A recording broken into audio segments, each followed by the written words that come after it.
Tak, podíváme se na to pájení. Pájedlo nastavené na 300 stupňů, víc není potřeba.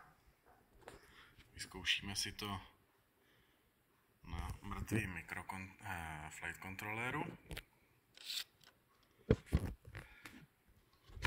Nemám stativ, takže budu trošku balancovat.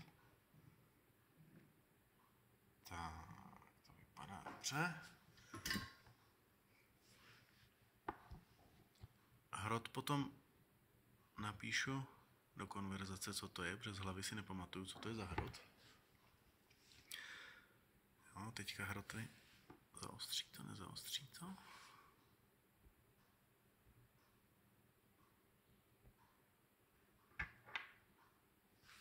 Hrot teď není úplně čistý, na čištění používám houbičku. Pokud je už hodně zašpiněný, a teď je to dobrý, teď je to v pořádku, no. Tak to má být hrot pěkně lesklej.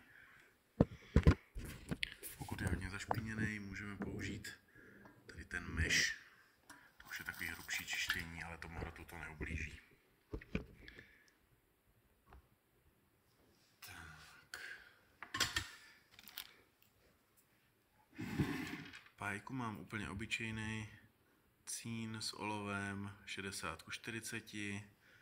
Je to trubičková pájka, takže včetně tavidla. ROM 1, nevím, co to znamená. Jo, je to normálně kovohutě Příbram, takže žádná specialita.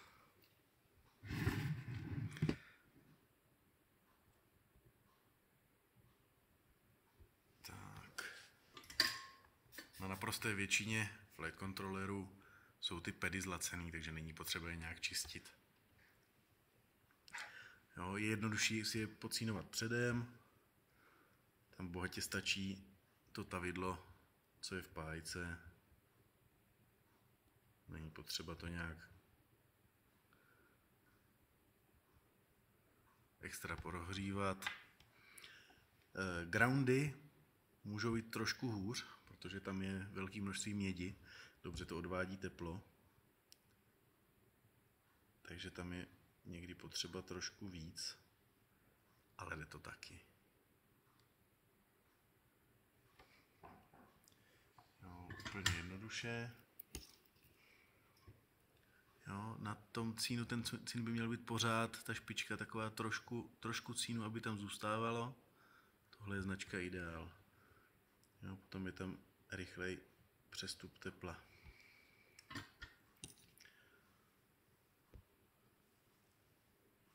Můžeme si pomoct troškou tavidla. Já tady mám gelový tavidlo. To si budu muset vzít do ruky. Jo, ABTek je to myslím česká firma, ale je to úplně nějaký základní tavidlo, žádná specialita.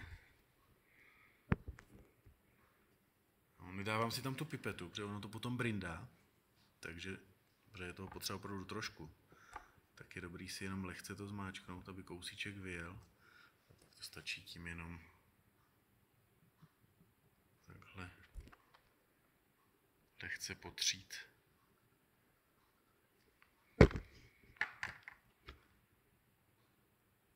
Jo, ale už to velký rozdíl, zvlášť na tom zlatě už to velký rozdíl neudělá.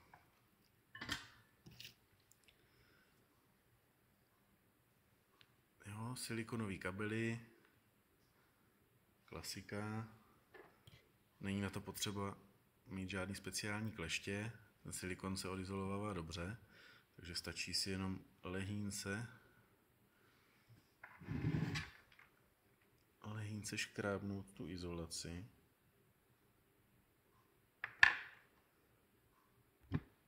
A krásně to sleze dolů. No, ten pájku si takhle jako stopořím. A pak stačí jenom tam prostě oboje přidat zároveň. Hrot i pájedlo.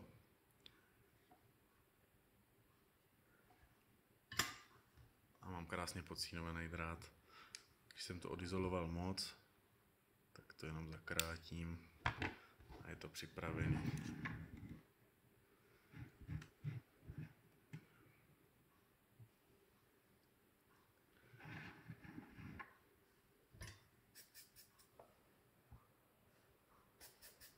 No, takže zase hrot mám očištěný. Trošku si na něho dám pájky. To množství na tom pedu už je dostatečný. A je to.